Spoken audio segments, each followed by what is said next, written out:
So today we are going to study on faith. Hallelujah. We are going to study on faith, and I'm going to give you some notes, and we are going to take a passage, and there will be question and answer. I'll give the points so you can refer to the points, and we will take some testimonies, and we will break those testimonies and see how did this person get the miracle. Because we always say it was faith, but how faith really works, that's what we got to see. Are you ready? So first write down the points, and then comes the question answers.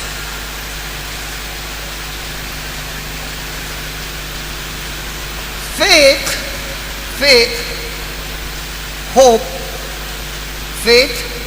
hope, and love. Faith, hope, and love cannot be substituted by each other. Faith, hope, and love cannot be substituted by each other. Substituted by each other.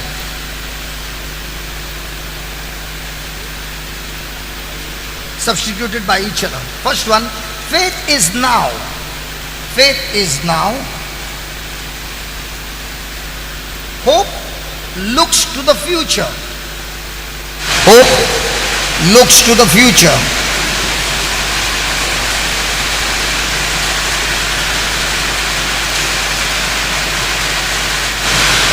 It is believing. Next line. It is believing, not hoping. It is believing, not hoping, that gets the job done. It is believing, not hoping, that gets the job done. Not hoping gets the job done. Without faith, hope is empty. Without faith, hope is empty and will not produce results. And will not produce results. You must have confidence. You must have confidence that God's word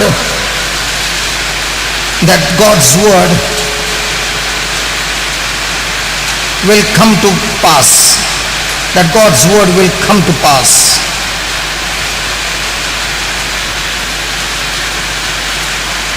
When you walk in faith,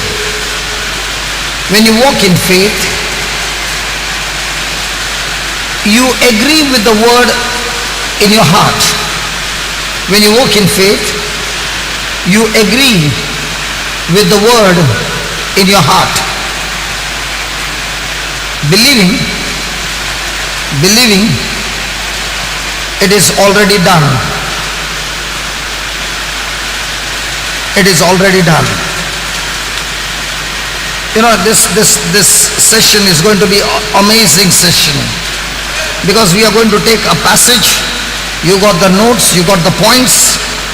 Have some time, and then I'm going to ask you questions. And those who have heard this preaching before, you will not open your mouth, because I want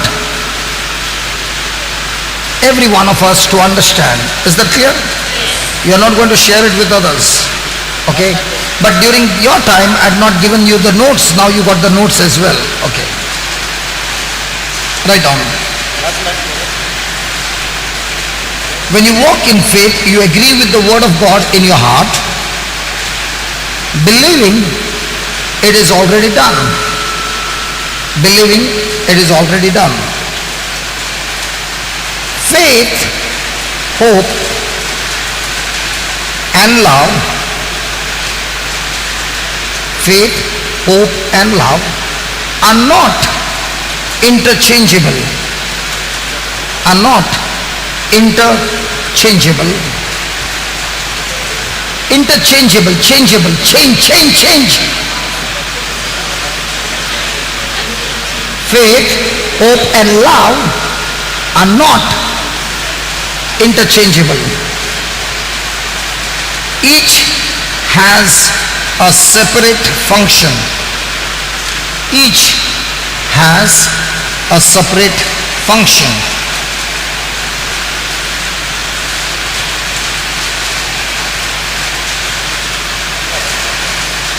Whenever we move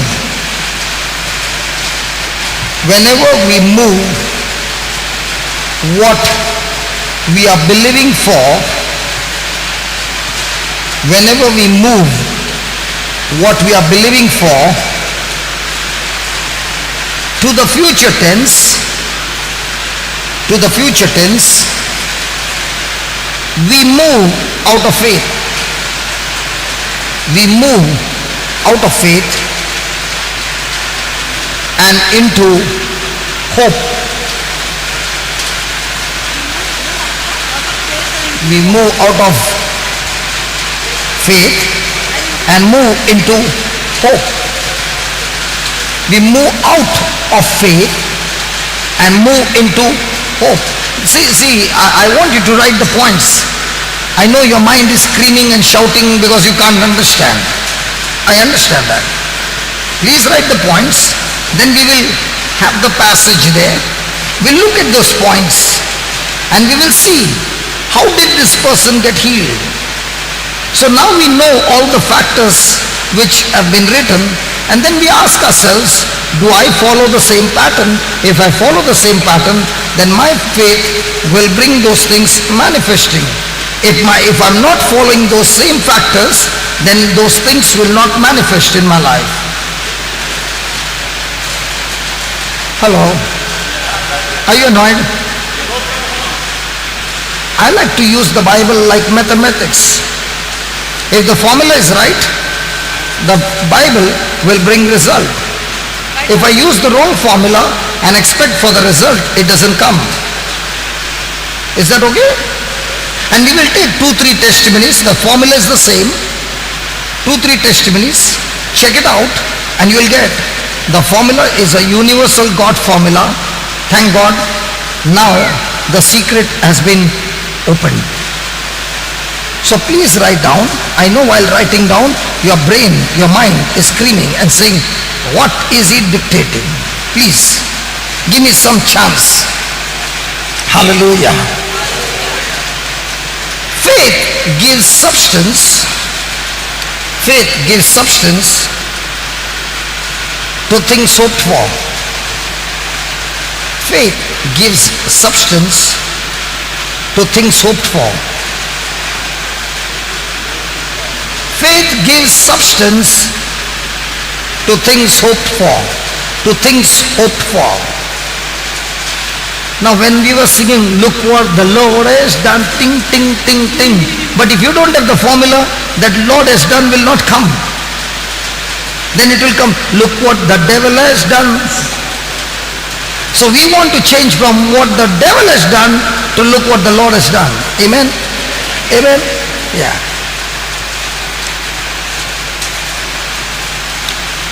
Faith fills hope.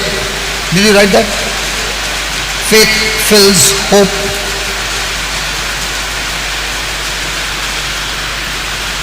Faith is all about confidence.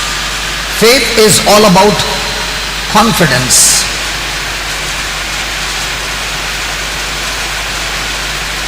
You must spend time in the Word of God. You must spend time in the Word of God. You must spend time in the Word of God.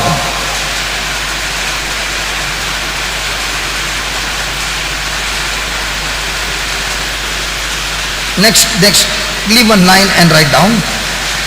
My imagination draws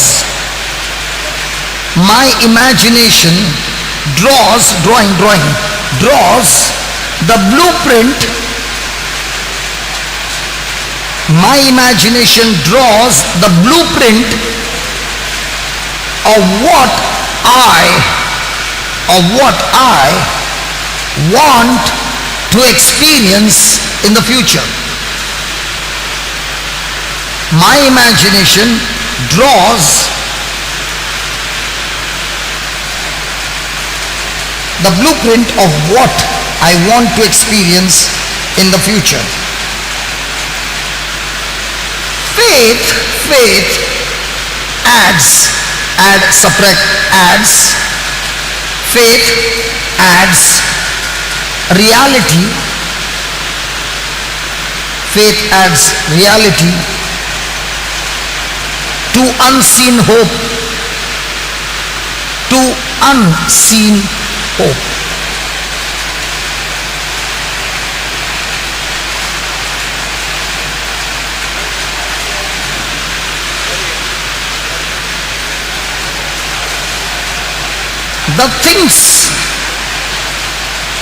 The things I am believing to come to pass, the things that I am believing to come to pass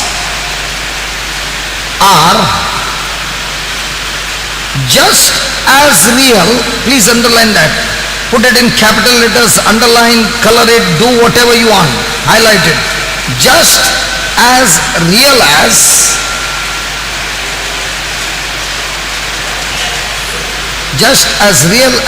in the hope realm,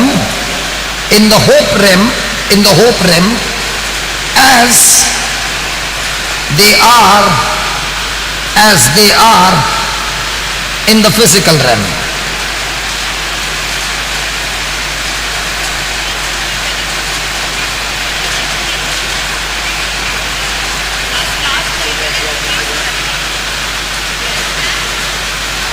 Read it again. I know it's torturing everybody. The things you are believing to come to pass are just as real in the hope realm as they are in the physical realm. I'm all excited. Hallelujah.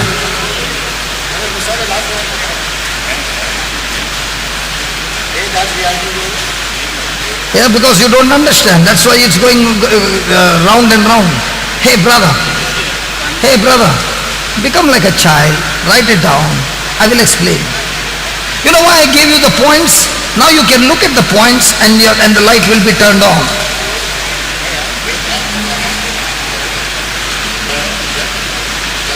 Okay. Faith must be in my heart. And where else? We studied it. Those who have heard it before, don't you open your mouth. We have studied it yesterday. Faith must be in my heart. And where else?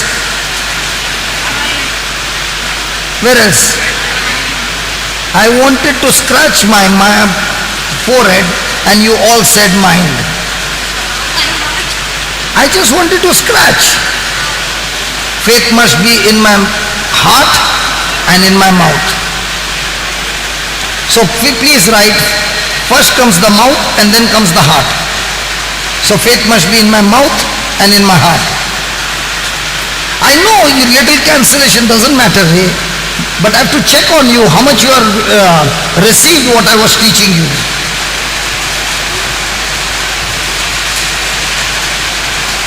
Receive from God by faith. Receive from God by faith, not by hope. Receive from God by faith, not by hope.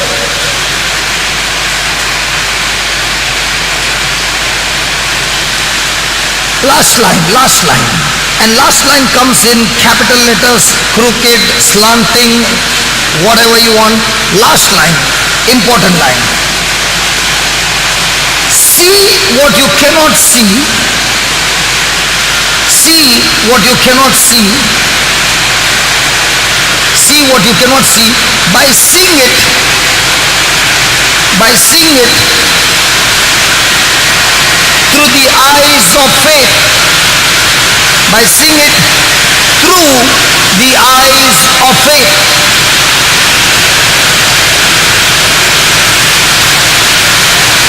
Hallelujah.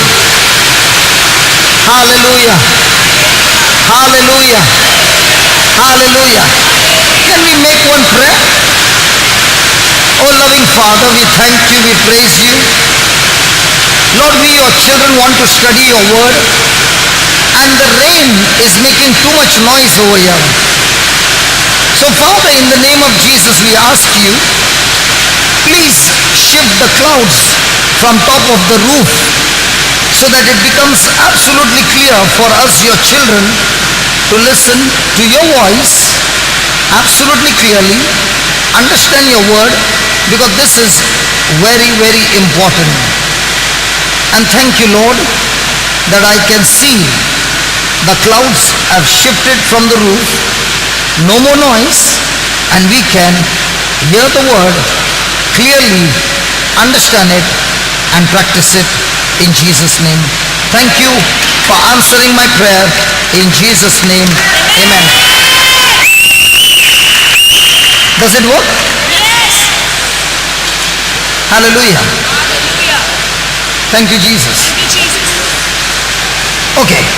Now let's take a passage and then we will keep eyes on the notes.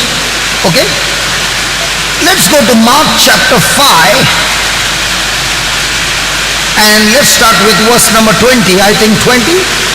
Okay, 21. Are you ready? No. This passage is going to be all about making a picture in your mind. So listen, God has given us tremendous power if you can use your imagination. Your imagination has so much of power, it can bring things from the invisible world to the visible world. And the power that brings that is called faith. Okay? So we'll read the passage and then we will go into the notes. When Jesus was passed over again by ship unto the other side, now what was he doing on this side? He had just cast out demons. Those demons had gone into the pigs. The person was healed and he told Jesus, please take me along with you. And Jesus said, no.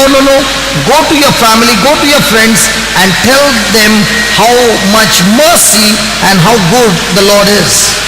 So the people on the other side told Jesus, please leave our country. And Jesus is coming on the other side. And when Jesus passed over again by ship unto the other side, much people gathered unto him, and he was near unto the sea.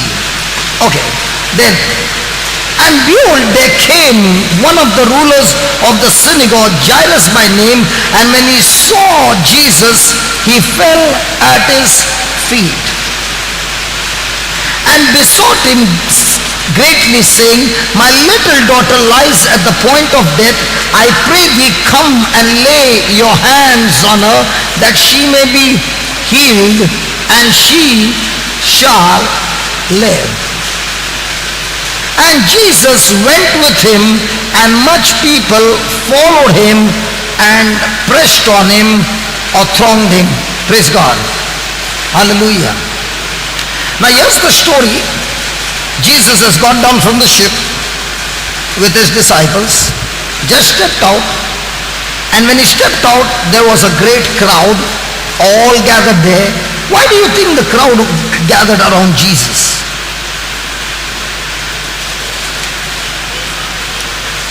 Why do you think the crowd always gathered around Jesus? For the healings. For the bread and fish. No, the bread and fish was only twice. Okay.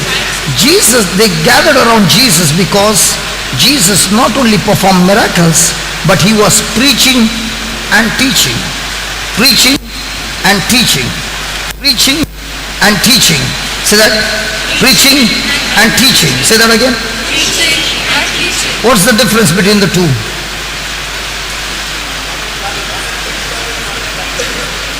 One is only listened and the other one is practiced. No, no, no, no. When a person is preaching, the person wants to convert the person. But when there is a teaching, the person goes deep inside and makes that person a disciple. Praise the Lord. So Jesus was preaching which brought conversion in hearts, and to his disciples he was teaching that made them a disciple to imitate and follow Christ. So the crowd was mainly attracted to Jesus because of his preaching and teaching. The kind of wisdom that he used attracted these people, and these people began to understand the truth. So there's a huge crowd gathered there, and there comes Jesus out of his ship. Praise God. And there's a man named Jairus who comes to meet him. Now Jairus is not a small man, he is a rich man, he is a officer, a top officer of the synagogue. And in those days, the Pharisees, the people in authorities, in the religious authorities, they loved Jesus very much, isn't it? Come on. Come on. And Jairus has to come to meet Jesus in the secret like Nicodemus, or he has to come and meet him in the public. He could have waited till Jesus was private, but if he had to wait till Jesus would come in a private contact, his daughter would be dead. There was an emergency and he had no time. Praise God. Hallelujah. Now, if Jairus' friends come to know that Jairus went to meet Jesus, how would they respond to Jairus? Would it be wonderful? Hello? Or they would be offended. So Jairus had to make a choice. On one side were his friends, one side was his title, one side was his name, his fame, and everything on one side. And on the other side was Jesus, but a carpenter's son. A carpenter's son. I said a carpenter's son. Then how come such a big religious man should come in public, fall at his feet? Why? Why? His daughter was not doing well. Why? His daughter sick. Because he must have seen it with his eyes, I don't know, or he must have heard, one of the two, or both, that whoever went to Jesus, he had the power to do things impossible possible.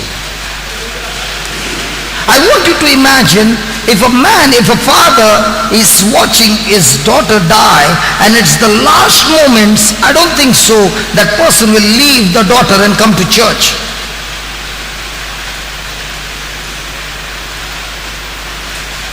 I don't think so. But here is Jairus, with his physical eyes he can see that his daughter is about to die. Physical eyes. But in his mind he also remembers there is a person who can turn this around and do impossible things possible. His name is Jesus. There's no time. But now, because he believes in his heart and begins to imagine in his mind, he makes a quality decision to say no to what he sees and yes to what he is believing for. Come on. Yes. So he has to make a decision. A decision is always a quality decision when a person makes a decision based on what he has heard of Jesus, or he is focused on Jesus. Like my brother Simon was going on saying the whole morning, his eyes were fixed on him. Might be he was not physically present there when his daughter was about to die, but he must have seen it, he must have heard it. But whatever went through his ears or what went through his eyes, he got it in his heart, because the eye, the ears and the mouth are the gateways to things to enter our heart.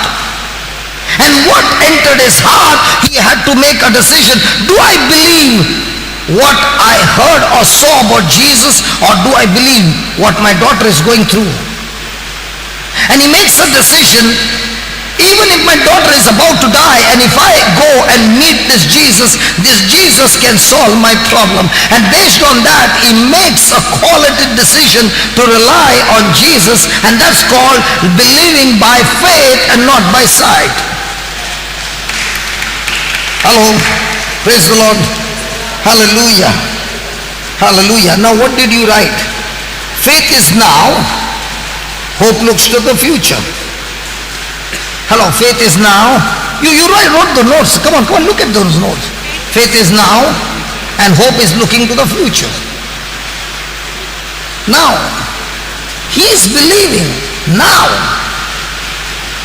I need to go and get in contact with Jesus, and he will fix my problem. Hallelujah. Hallelujah.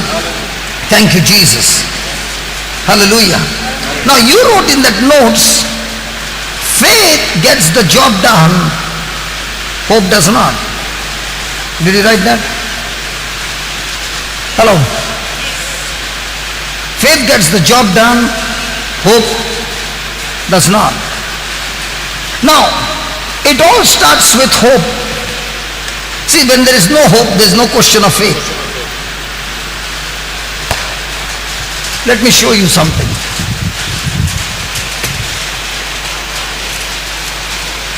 Can I get a glass?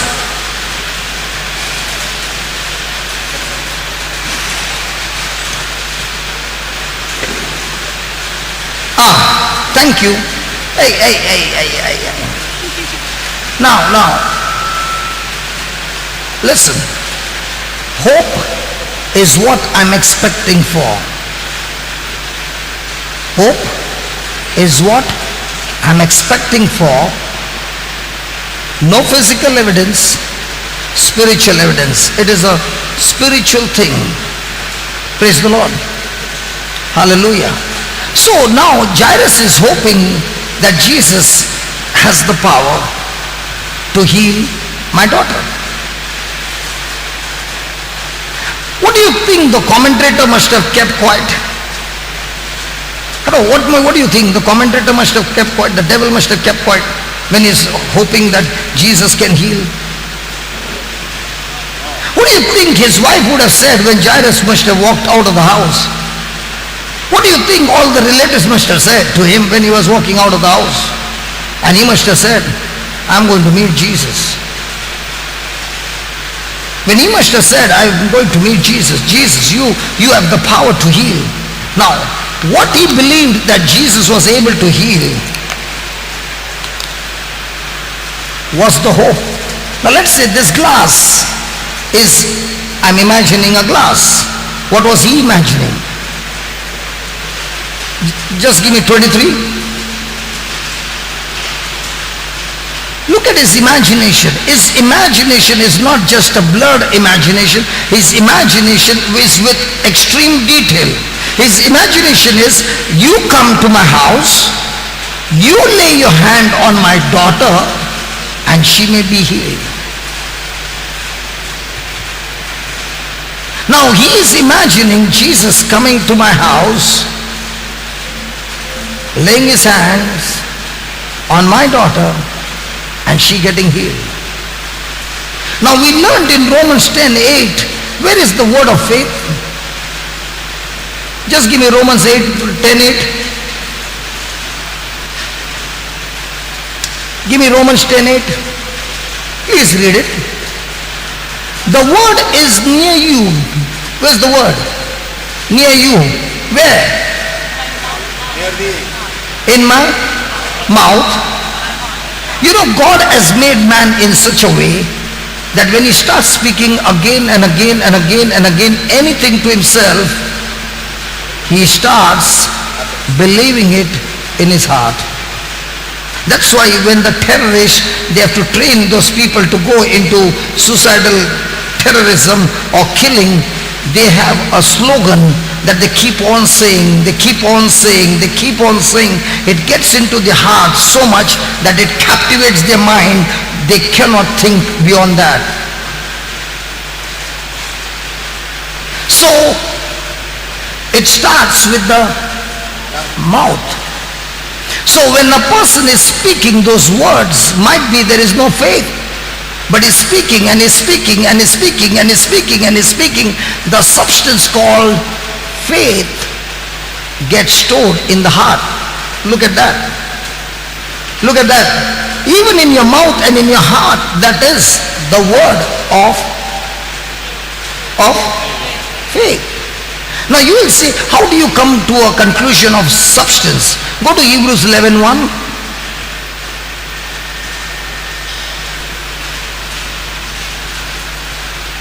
Now what is it saying? Faith is what? Faith is what? So when a person is speaking the word out of his mouth again and again, how did you learn some poems by heart? Oh, thank you, Lord. How did you learn some poems by heart? You read it once and it was over? No, you read it again and again and again and again and again, and it got into your heart. What about the poems in your mind? What's the difference between a poem in the mind and a poem in the heart? The poem in the mind, when you close the book, you can't recall it. The poem in your heart, even after years, you don't need to open the book. You can draw it out of your heart because it's stored there. And he says, when this word of faith which is preached, and you receive that word and you open your mouth and you keep on speaking it again and again, in your heart the substance called faith gets produced. It's a production factory. And that's why, just as a farmer grows crop, we believers, we Christians, got to learn to grow faith. Now the person is going on saying, what do you think Jairus would have been talking when he was walking on the way and he saw the huge crowd? He saw the huge crowd and he has to go and meet Jesus, and just not meet Jesus, fall at his feet. Now what must have happened to all his senses? They must have been screaming and saying, hey, listen man, Jairus was like a mayor of a city. He was a big man. But his eyes was fixed on only one thing. Jesus can heal my daughter, and I am not interested in anything else. Was his focus on Jesus? Was his focus on himself? Not at all. For him, he wanted his daughter. Hallelujah. Hallelujah. Go back to Mark 5, please. 24. And Jesus went with him. And Jesus went with him. And Jesus went with him. What do you think the crowd must have been feeling? Come on, let's say my brother Vijay called me in Hyderabad and the whole crowd is gathered there, and there comes a man and he says, my daughter is about to die, please come home. And I leave the whole crowd and I go to his house. What will the crowd do? They'll go crazy. Hey, they'll go crazy. Hey, they'll go crazy. Hey, they'll go crazy. They'll go crazy. Now listen, when Jesus got out of the ship, he never had intention to go to Jairus' house. His desire was that I will stand on the beach and with the whole crowd I will preach the word of God. But Jairus' faith of believing in his heart and his action touched Jesus so much that it changed Jesus' direction. That means my faith can change Jesus from the beach to follow me. You didn't get it? Hey, listen. Jairus was supposed to be on the beach. Doing what? Jesus was supposed to be on the beach. Doing what? To do good. But one man comes with faith. He comes with confidence. Faith is your confidence. Confidence on what? On things that you're hoping for. That it is done. That it is done. And that's why with that confidence he speaks to Jesus, that Jesus doesn't even ask him a question. Just put the previous one. 23. Jesus doesn't even talk to him. Can you see that? And besought him greatly, saying, my little daughter lies at the point of death. I pray thee, come and lay your hands on her, that she may be healed, and she shall live. And next one. And Jesus went. Hey, Jesus did not even speak. Jesus did not even speak.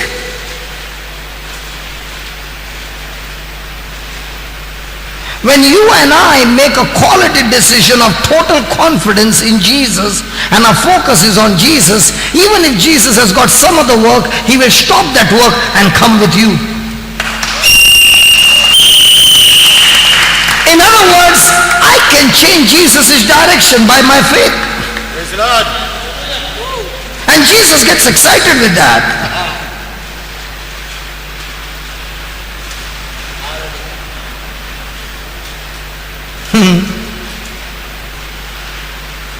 Hallelujah.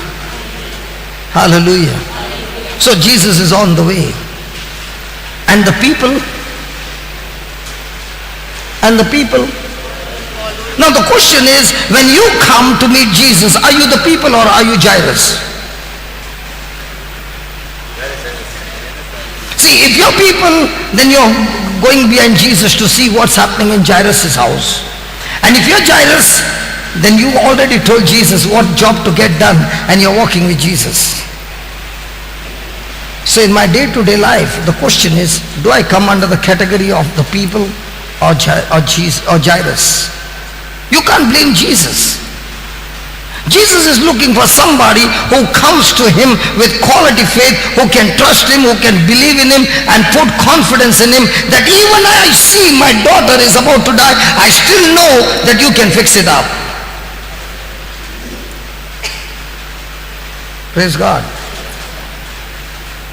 Many a times, what are we? People? Do we come with a blueprint? Jairus came with his blueprint. His imagination, what he had heard or might have seen, was enough for him to believe. If Jesus I heard about, and Jesus whom I've seen with my eyes, what he did, he can do it again and again and again and again and again. And today is my day. He's going to do it for my baby. Hallelujah.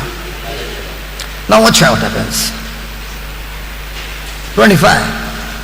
And a certain woman, say that woman, a certain woman which had an issue of blood for 12 days. 12 days.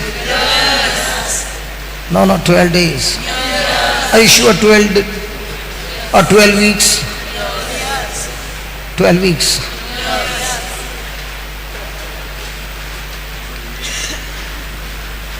Or 12 months? Are you sure? You won't change your decision? Okay. For 12 years, she had suffered things of many physicians. She had suffered things of many physicians and had spent all that she had, and she had spent all that she had and was nothing bettered, but please read that. Now this is a what? What retreat is this? What retreat is this? Now there is, now according to the Bible, you can grow better, and there is also in the Bible that a woman was growing. Oh my God. So if this is a growth retreat, then we got to check, are we doing what the woman was doing? Then even though you came for this growth retreat, by the time you reach home, you are grown worse. Are you following? Yes. Hallelujah. Now, what were the factors by which she began to grow worse? Many physicians she visited. She must have gone to many physicians, and every physician would have said in the beginning, no problem. She spent all she had. So has it happened when you went to the doctor and the doctor said no problem, gave you a treatment, went on for few weeks and then months, and nothing seemed to happen, and then comes to a conclusion, this disease is incurable. By then the money is gone. And she went to many doctors, and all those doctors must have said, it's incurable. Now, if you are hearing the word incurable, incurable, incurable, incurable, and on the other side the money also is gone, what will be happening in your mind? What blueprint or what imagination have you got in your mind? That is people's word, experience. What about the symptoms? What about the symptoms? Or what about the weakness? What do you think would have been a hemoglobin count? Now, with all these factors, what must be a hope? A hope would be, the day I die, this sickness will die with me. Till then, this sickness is saying, I love you so much, I will never leave you, I will never forsake you, I am kissing you all the time.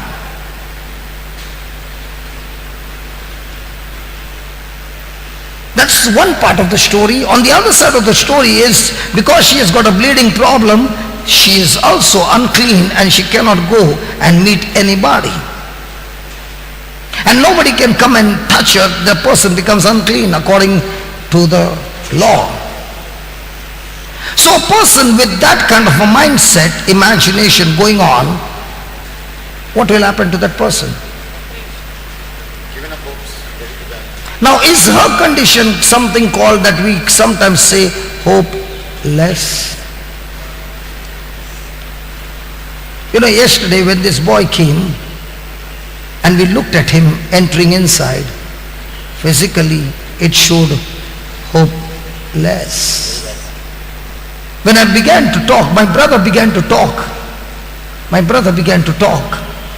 And he did not even respond.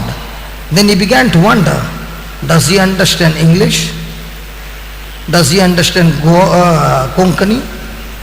Does he understand Hindi? He is not responding. Evidence began to speak. It is a big problem. Now what you are thinking in your mind will either help you to grow better or worse. Now, what do you think this woman's hope would have been? Hopeless. What about Jairus' daughter's condition? Hopeless. So both are physically hopeless conditions. But let's see, how did they turn it around? Let's see, how did they turn it around? Okay. When she had heard of Jesus, she came in the press behind and touched his garment. For she said, if I may touch but his clothes, I shall be whole. And straightway the fountain of her blood was dried up, and she felt in her body that she was healed of that plague. How did this woman get healed? Pure faith. I don't want that one word, pure faith. 10 marks question. You can't give me just 2 words. 10 marks question. Look at your notes. Come on, look at your notes. I want you to look at your notes. Please look at your notes.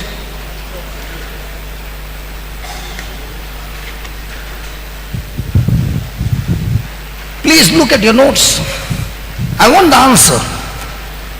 How did this woman, brother, you have heard it, don't open your mouth. How did this woman get healed?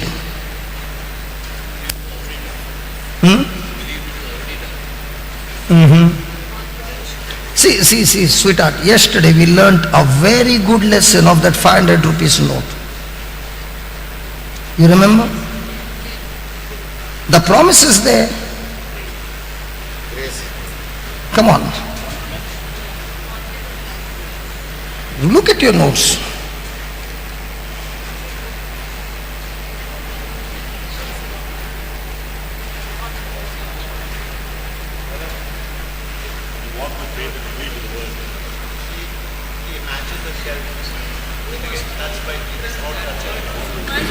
So why 12 years she did not think that, sweetheart?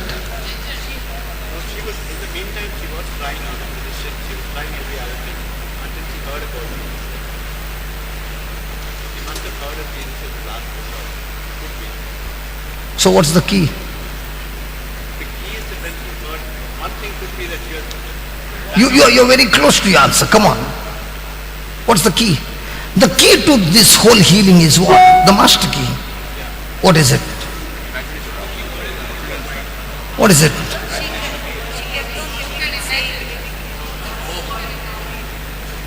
Shh.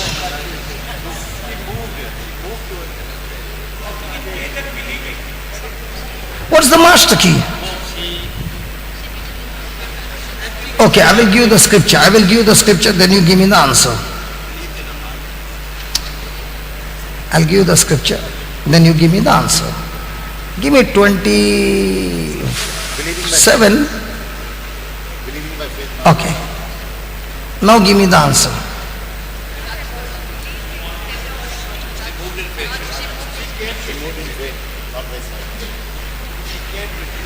See, please listen. I'll give you a hint. Do you think when a person doesn't get healed, the doctor talks to the patient? Come on.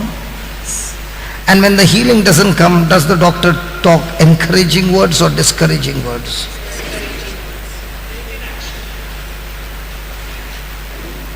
Now, when that doctor has spoken discouraging words, he must have spoken once. How many times do you think the person must be remembering? I'll tell you, some people don't know to spell, but the doctor, what sickness he has said, they know the spelling also and how to pronounce that word. Such a big word, they will say, what happened to you? I got a disease called Sukaraku Sumuniki.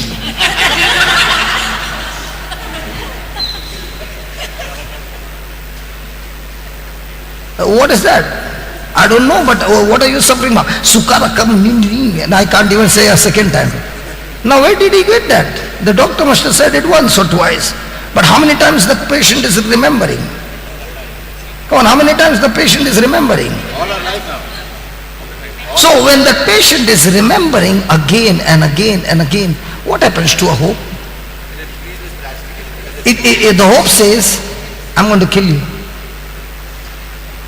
Hope clearly says, I'm going to kill you. And if she goes around telling everybody, I'm suffering from this, I'm suffering from this, I'm suffering from this, I'm suffering from this. In a mouth and in a heart is growing what? Fear. Just as faith has the power or the substance to fill the hope, which is on the positive side, and bring it from the spiritual to the natural, in the same way, fear also is a substance that brings the negative hope from the spiritual to the natural. They are both two different substances, opposite side, opposite kingdom, but both operate in the same way, but in the opposite direction. And that's why she was growing worse. Now, can I ask you a question? Can your eyes ever talk to you? So every day when she sees the blood flowing out of her body, will her eyes talk to her? Come on.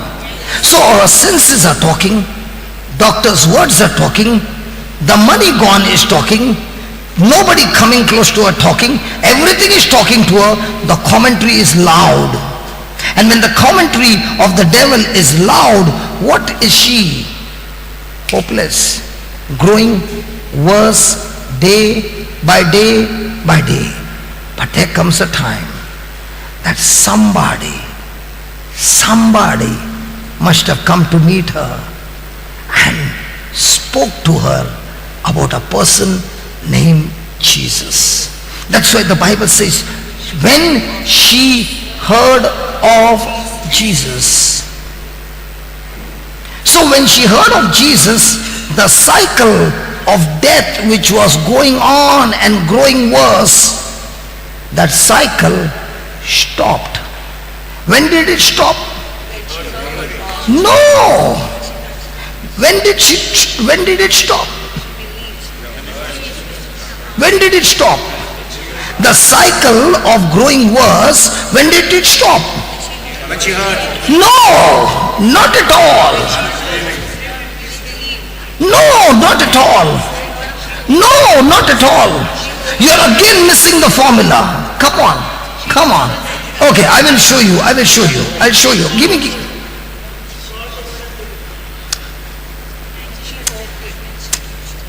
Okay, look at the next line. Now give me the right answer. Otherwise I'll throw all of you out of the class.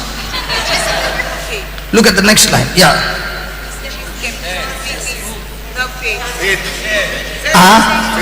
So two factors. She heard and she said.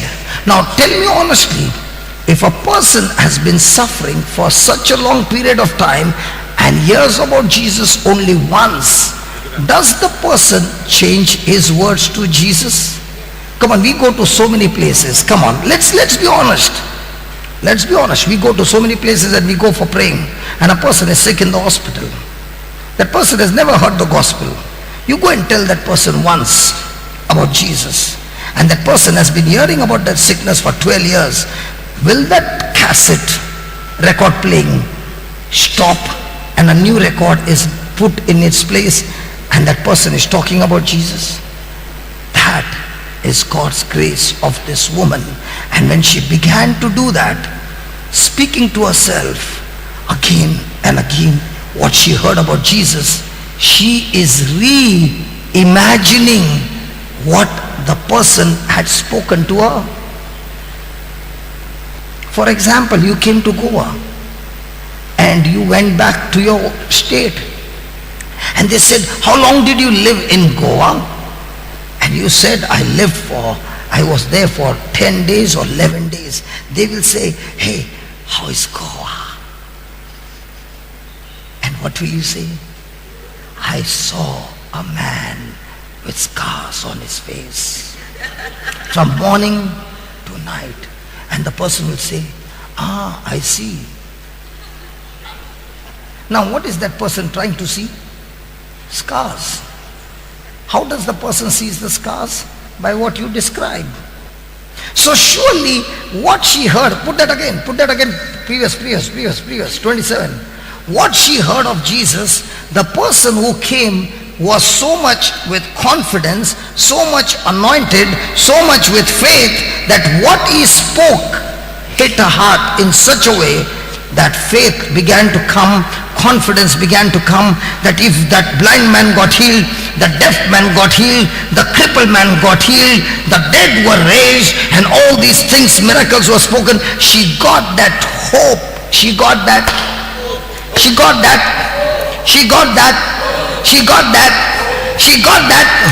And when she kept on saying, the substance called faith began to grow. My God, where did it begin to grow?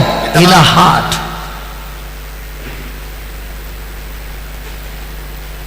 Are you following now? Now, the more and more the substance began to grow, the more and more that happened at the right time. It happened for, no, it was not an overflow. I squeezed it. There is so much a gap for the overflow. Do you think the commentator, the devil, will keep quiet? And when the mind is turned from Jesus to a symptom, and she looks at the blood coming again,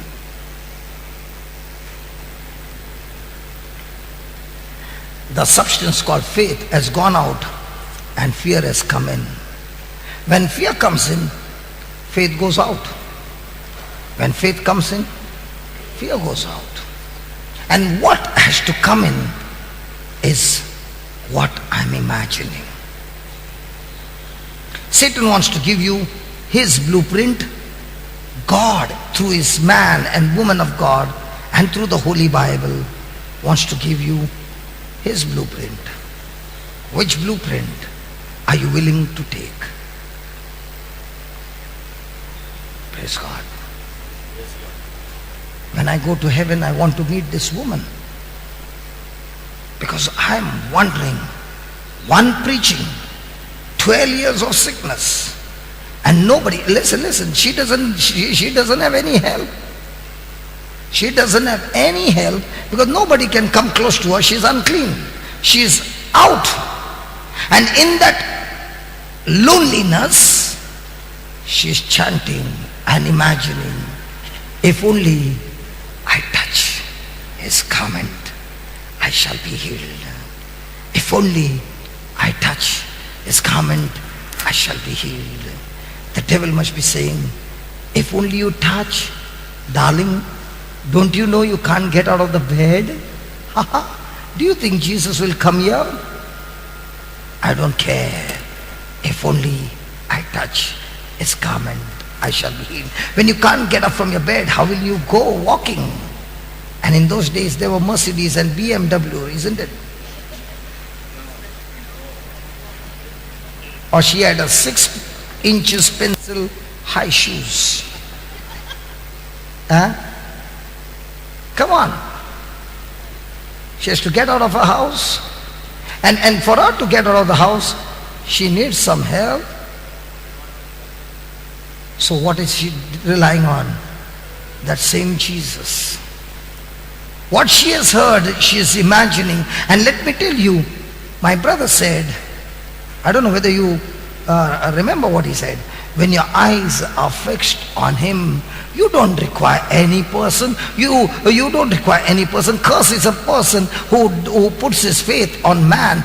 When he puts his faith on God, God gives him his strength. God gives him his power. And you know what? As she's going on speaking, she's speaking what? He said, even to the dead situation, when you use the word and speak it, that word is life. That word has creative power. That word is a word of faith. It will destroy the death situation and bring life into that situation.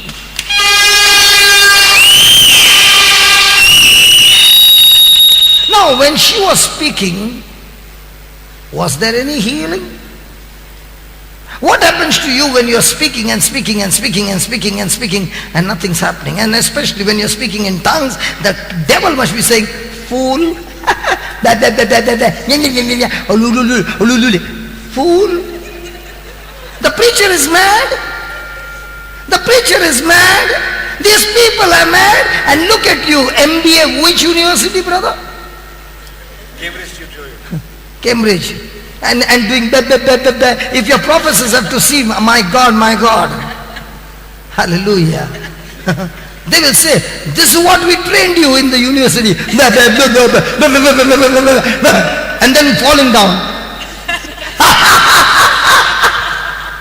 Thank God your family members are not here. They'll say, why, before coming to Goa, he was all right. Now when he's going home, now what's that? The word of faith. That's a word that the Spirit of God gives you to utter. Now how quickly we get tired, even though we are healthy. I want you to imagine this woman who is so weak. Is it easy for her? You know, in this Bible it says, for she said. In the Amplified Bible it clearly says, she kept saying to herself. She kept saying to herself. She kept saying to herself. And the more and more she kept saying, what happened to the blueprint? It began to change better and better. Now, did the believing come? Now, many people want to believe without doing the labor. They will keep their mouth shut. And they'll tell the preacher, you say on my behalf, and I will get the belief. But they never say to the preacher, you eat on my behalf and my stomach will be full.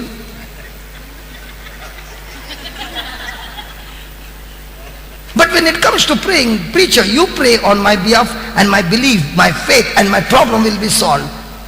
Foolishness. The preacher can at the most give you a jump start. He cannot go beyond that. It's time to open eyes. She kept saying. And those who come here will keep on saying, open your mouth, open your mouth. Open your mouth, open your mouth. I'm tired. But when it comes to receiving from God, I'm never tired. And God is saying, listen, to receive from me, you don't even have to come to me. You see, I've done it for you. I want you to use your faith substance and those things will manifest. Hallelujah. Now do you get that? Hello, do you get that? Now, do you think the thoughts must have come, where will I find Jesus? Because Jesus is not a parish priest that he will be in such and such parish. He's one day on the mountain, the next day you find him by the seaside, third day he is in the desert, fourth day he is gone to Jericho, fifth day he is gone to Galilee. Where do I find? But listen, like my brother said, when you speak those words and make those imaginations, the Father who sees you will get the job done.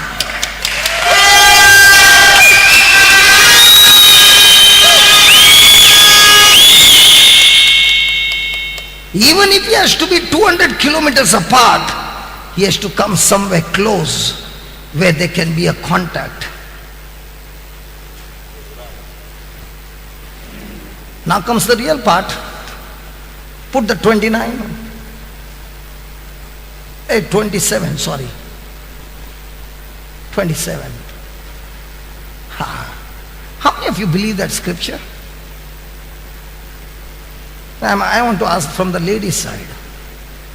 Hello ladies, how many of you believe that scripture? Look at the ladies, not one hand going up. Praise God, put that camera on. Put that camera on this ladies. Yes. How many of you believe? Okay, which one is the strong one? The one who is doing praise and worship. From Hyderabad. What is the name? Dolly. Dolly, please come here.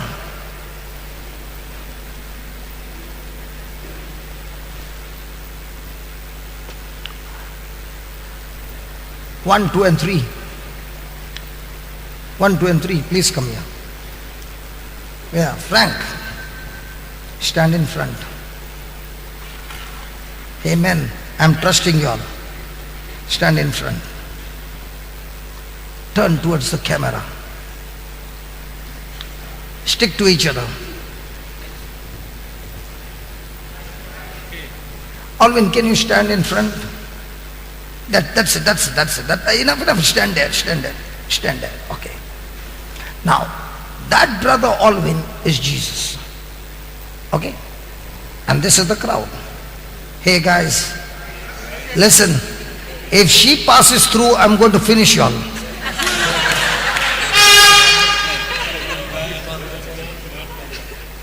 Okay. Now Dolly, the Bible says she went through the crowd. These are only 3. Hey, listen. These are only 3. And the reason is, these have come for their own blessing. Forget of the blessing. When you are standing in a queue to buy your ticket, and one fellow is saying, you noticed? And come on, go ahead, Dolly. All the best.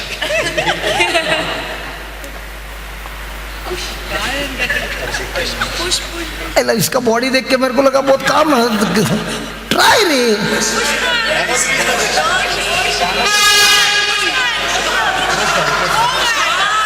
Okay. No, hold on. Stand. Okay. There are some people who are giving a suggestion. Please stand. Come, darling, come. And I want to tell you, she's tough. Frank, be careful. She's tough. She'll pick you up. She might lift you on her shoulder and start running towards Jesus. Be careful. Brother, be careful.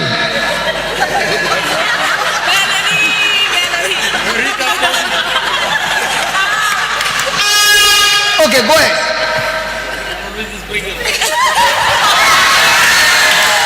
Okay, come here. I told you I had a heart problem. I mean, a blood problem. Okay. Stand. Stand.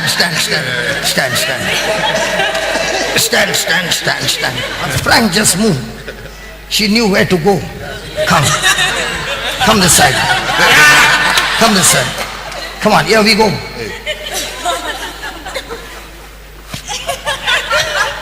No chance.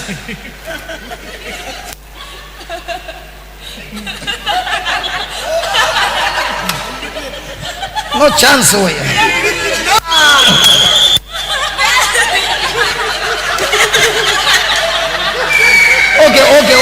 Okay. Listen. Just stand here. I like the way she is sporting. Okay. Listen. You know why this demonstration was? Not to trouble her or anything. Imagine they have come for their healing. Okay? Do you think they will allow her to go? And she is strong. What about that lady?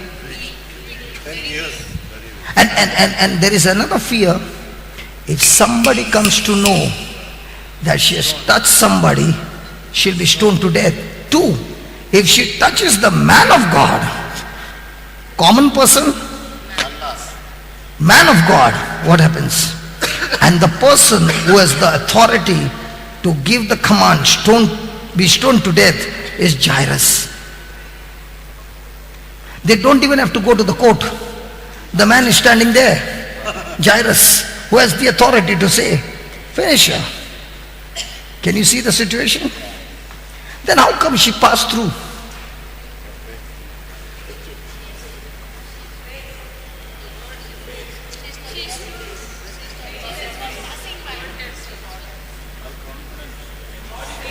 The words gave her the strength.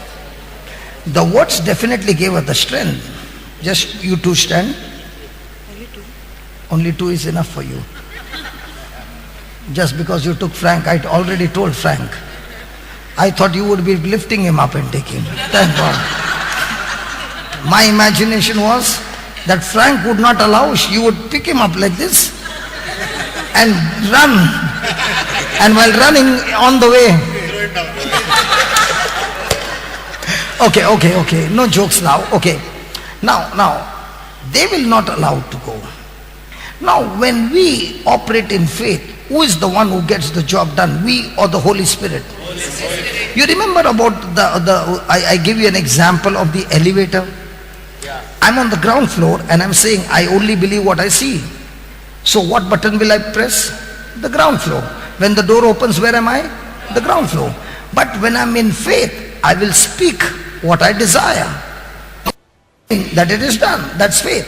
What I desire. What I desire. So which floor will I press? Say 20.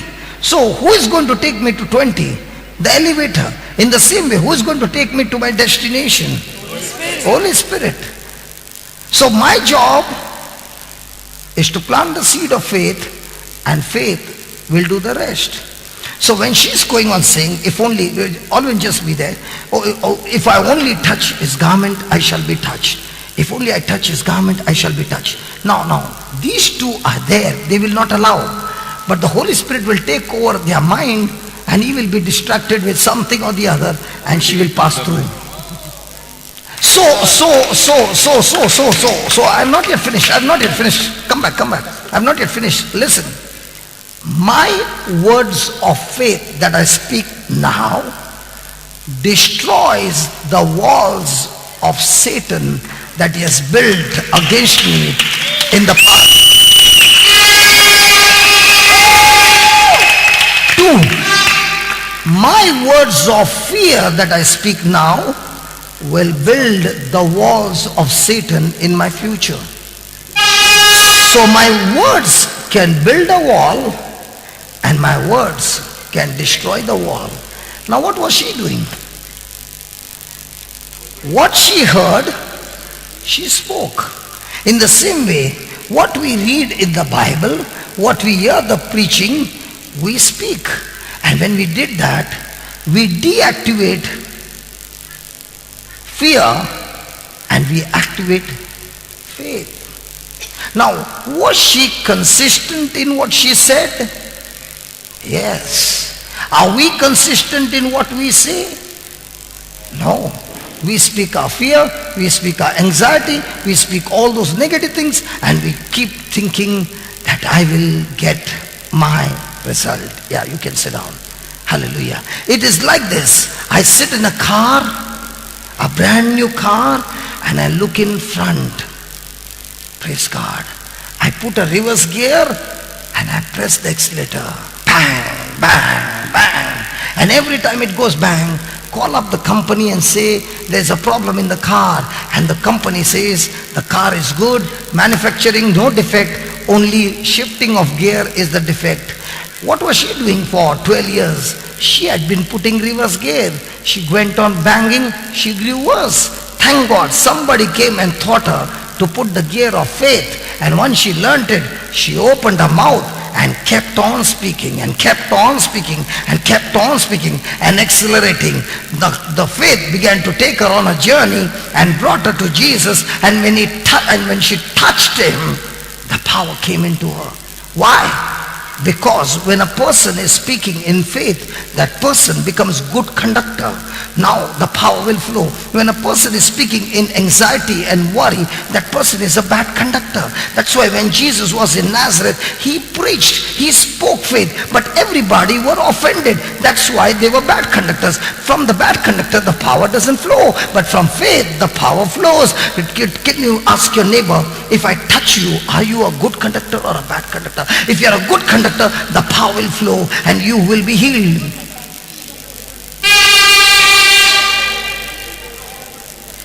Now tell me, in a day, listen. In a day, when we go through certain situations and trials, are we good conductors at that time, like this woman, or are we bad conductors? Come on. Nobody's talking now. Come on, talk. We are bad conductors. And because we have been bad conductors, we are frustrated. Faith is not working. Hallelujah. Thank you, Jesus. So who decides good conductor or bad conductor? Now, to become a good conductor, does it take labor from our side?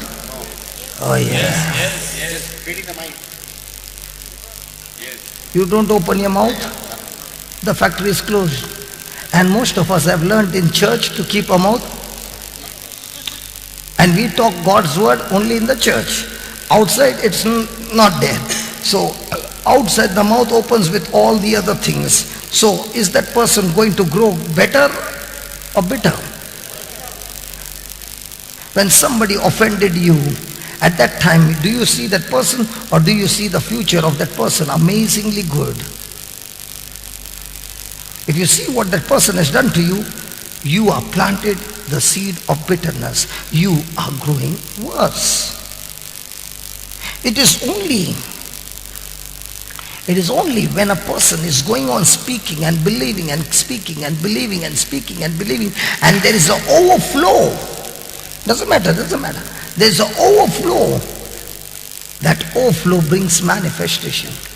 So before the overflow can come, Satan will do that. Can you see it's leaking? See what a cup I got. Ray must. Look at the level. Oh my God. It's not leaking from up, man. It's leaking from somewhere else. Oh my God. Ask your neighbor, do you have a leak? Ask your neighbor, do you have a leak? And if there is a leak, there is no manifestation. You might say the scriptures, but it's leaking. You might say the scriptures, but my brother said today, he preached, if the old self is there, the old self is a corrupted self, it is a leak. And no matter how much you are saying the scripture, oh my God, look at that, oh no, look at that leak, man.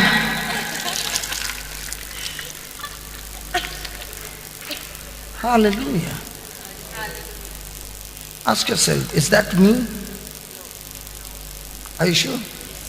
So when you are offended with your dad, baby, wasn't that you? Now it's gone. So do you understand where you have gone wrong? And nothing's happening. Oh yes, you can speak in tongues. You can fall 10 times, roll all around, shake all that. But by the time you have left the room,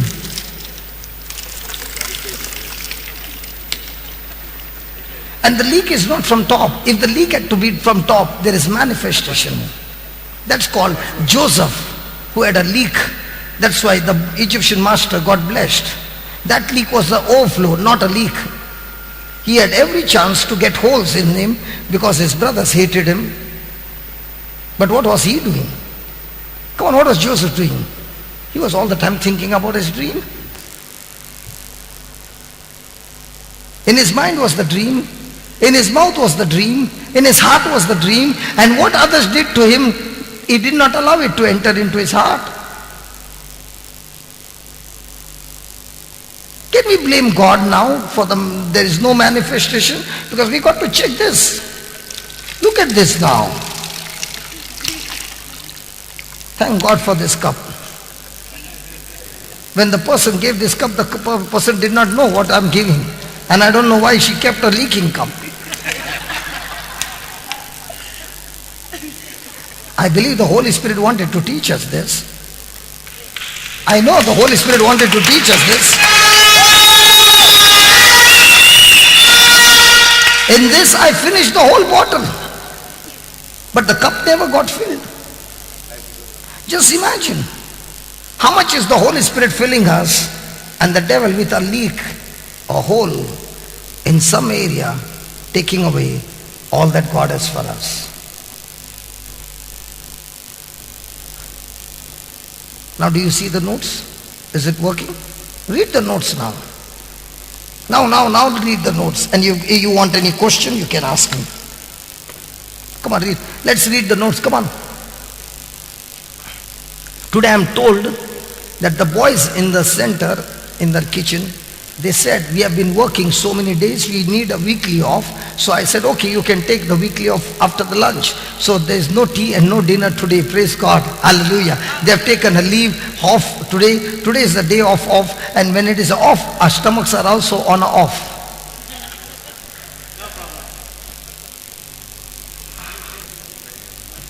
So at night, if at all the kitchen opens and he goes and he eats, you ask him, no problem.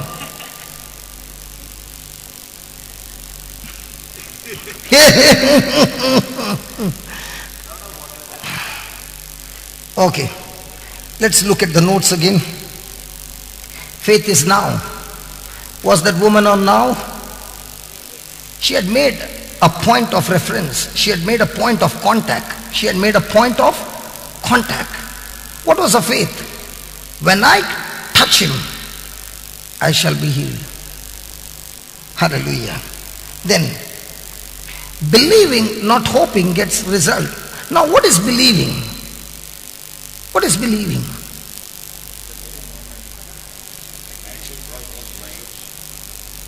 What is believing? Maybe what is believing? Do you believe God's word? So what is believing? That means you are not listening to the CD correctly. What is believing? Please write down, and please don't write it on your notebook, write it on the first page of your Bible. It will help you. When my action corresponds to the message, I'm believing.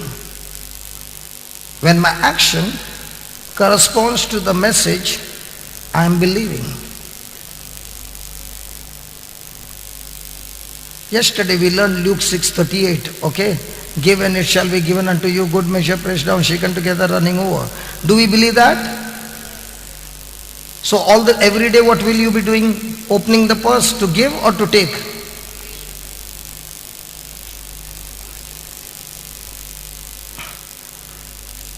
How come when I'm teaching on Luke 6:38, nobody is looking up, everybody is looking down? Hello, I'm asking you, if I believe this scripture, then will I be all the time giving or taking? So, I might say, I believe the scripture, quickly look into action. Is it a cheerful giving or crying and giving? Now what about this woman? If she was believing, did she step out of her house or she was on the, you remember that? Hello, you remember that? What is that? The rocking chair. Did she step out in faith? Okay, then whenever we move what we are believing for to the future tense. Now, did she believe in the future tense or she made a point of contact?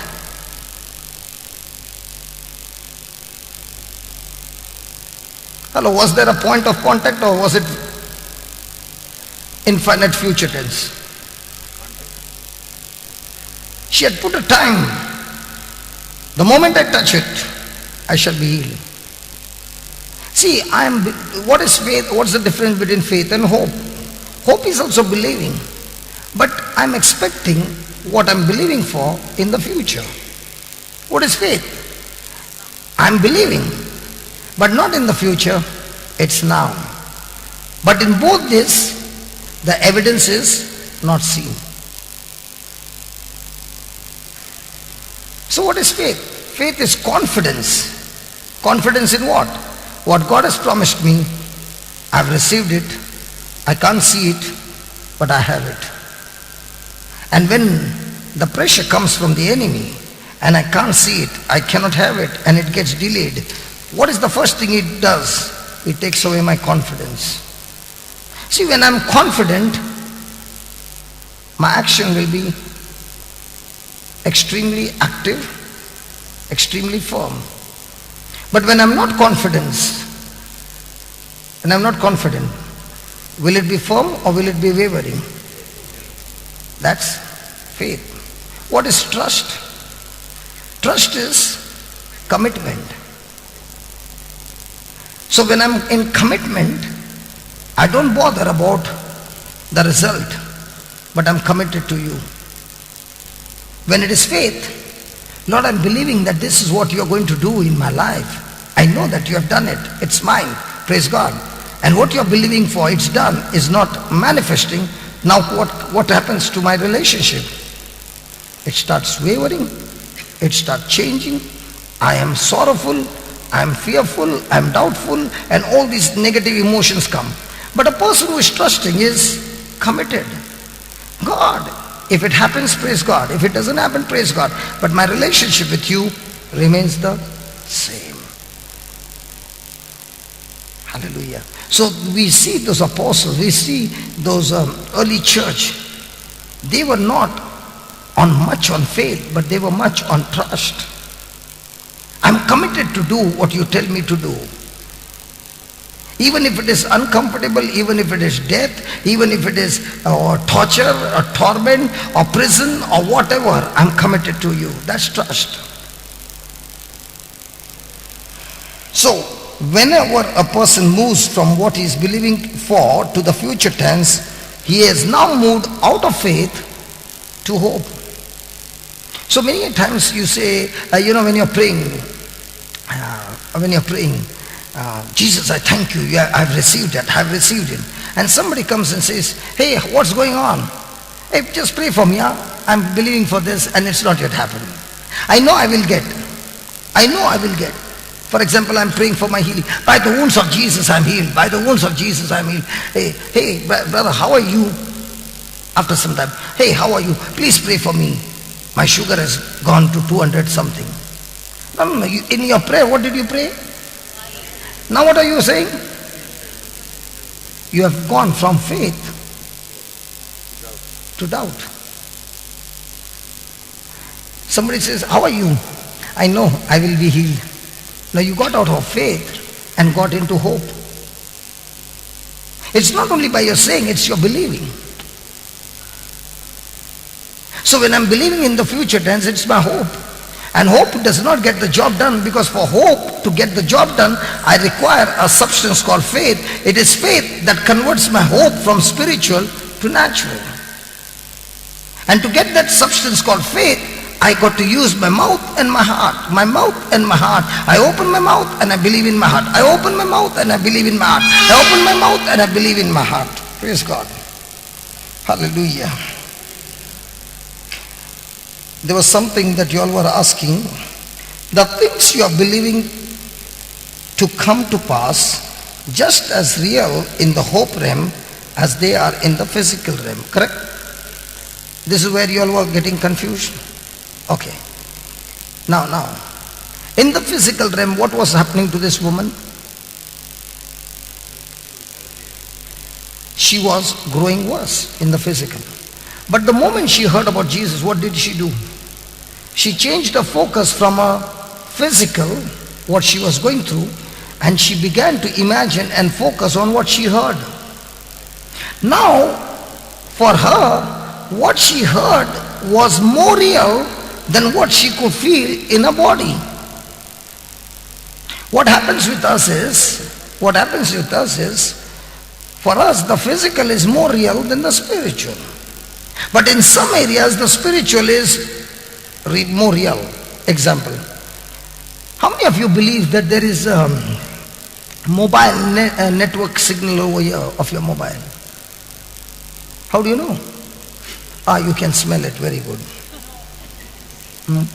You got some hairs stood up. Praise God. Because you must have seen it when you walked into this place. Might be you came from Hyderabad, might be you came from Bombay, or you came from Kanyakumari, and when you saw on that gadget a place where the network is shown. And when you saw it, you know the signal is here. In the same way, a person who is in faith, he sees the network in the Bible and he knows the connection is on.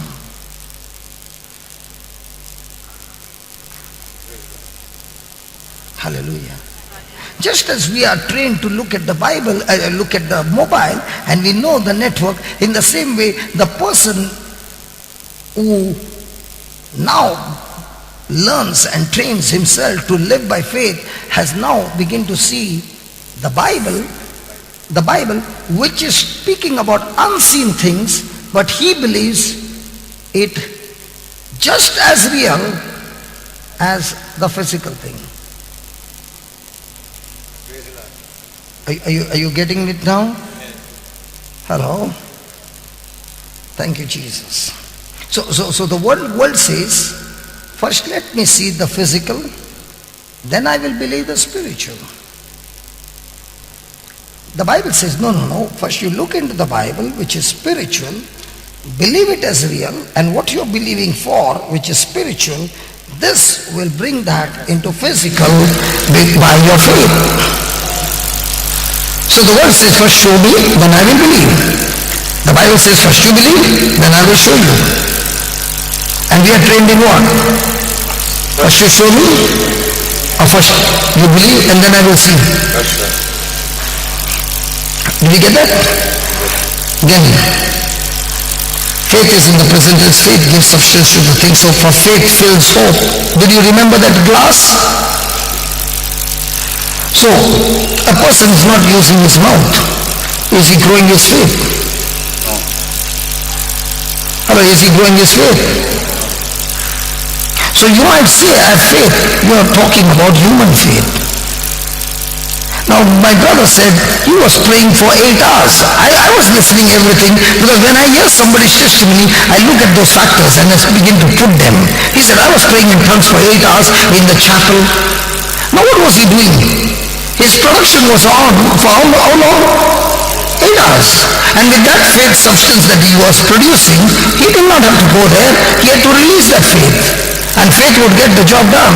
So might be your loved one is in some mess somewhere, and you are worried about that loved one.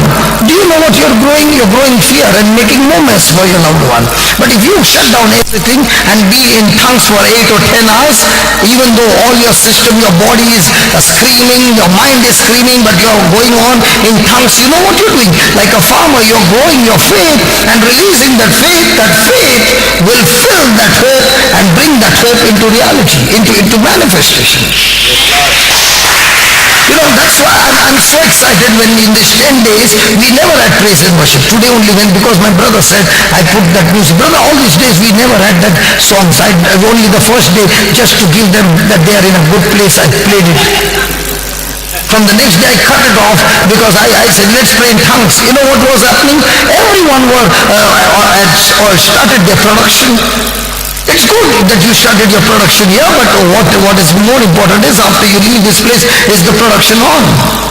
And if the production is on, that faith substance that you are growing, might be 1 hour or 2 hours or 3 hours or 4 hours, will bring forth manifestation. Because remember, when a person is praying in tongues, that prayer always has to come from the heart, because your mind is not involved. And when the mouth and the heart is involved, faith brings result.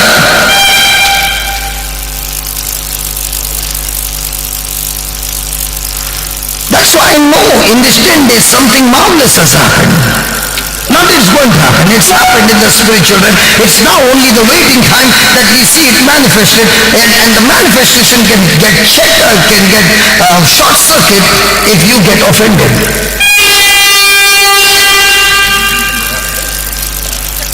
That was good news.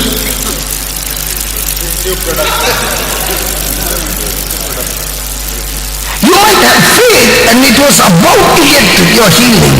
You know that David would have lost the battle with Goliath.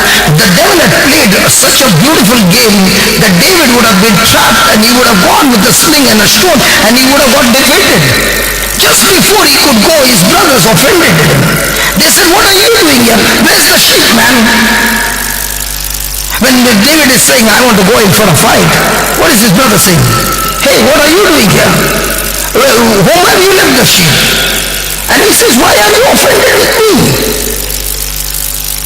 And he doesn't argue with his brother. He leaves his brother aside and goes and asks the other person, "Hey, what will happen to the one who kills that giant?" You know why is he asking again and again? Because every time they are giving him the answer, his faith is growing. And he's about to go into the fight. Saul gives him an armor, he puts it on, and when he walks, he can't walk. He says, "I can't use this armor." And Saul says, "Hey, you can't use this armor. That fellow is a giant. You are how will you go and fight with him?" Come on, when somebody shows you are very low, you feel. But David refused to get offended. My friend, when you refuse to get offended and you're walking in love, faith goes like a high power, I don't know how do you call, the fire brigade pipe, you see, when they extinguish the fire, you ever seen the force? That way it goes. Otherwise, look at that.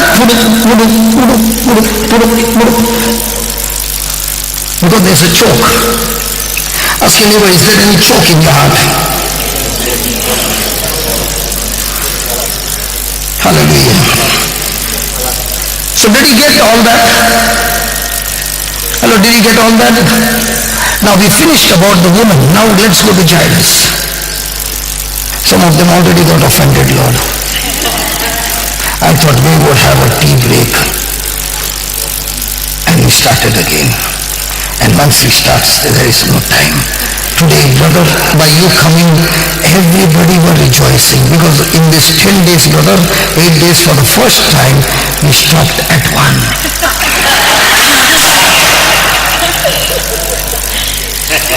And we were saying in the heart, how blessed are the feet of this preacher. And now we are saying, Lord, can you shut him off? He doesn't want to shut. Please, Lord, hear my prayer.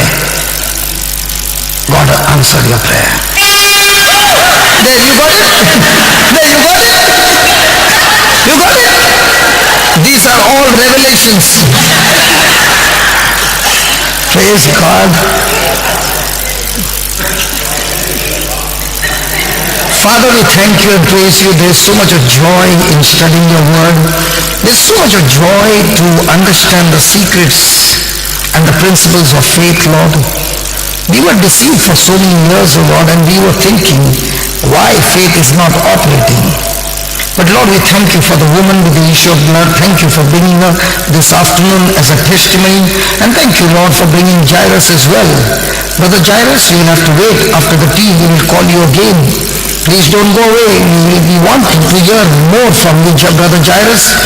And Lord, all these heroes in the Bible are excellent testimonies, and when they speak to us, Lord, it shows us they were just like us, but they never operated like us. They operated by faith.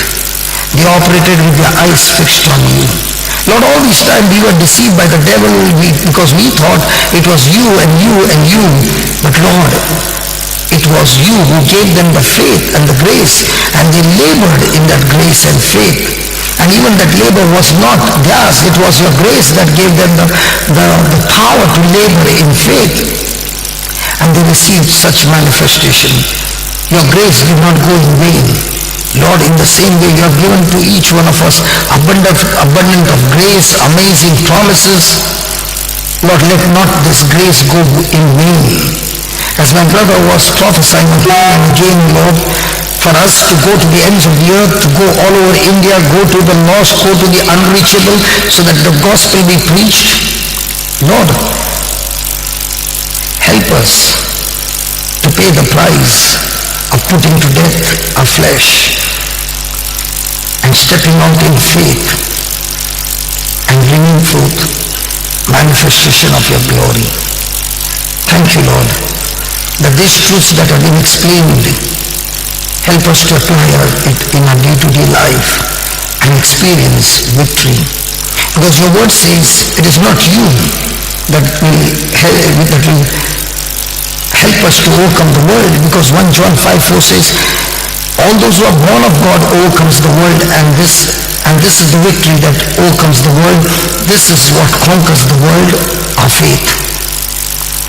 Lord, help us like a farmer to grow this faith, and to grow this faith our mouth is involved, our heart is involved, our mind is involved. Teach us, O Lord, and help us and strengthen us, O Lord, that we will never be spiritually lazy and never quit, but go on and on, bringing every thought into obedience to your word. Thank you, Lord, for showing us these truths in the name of Jesus. Amen. Praise God. Come on, let's give the Lord a big hand. Hallelujah.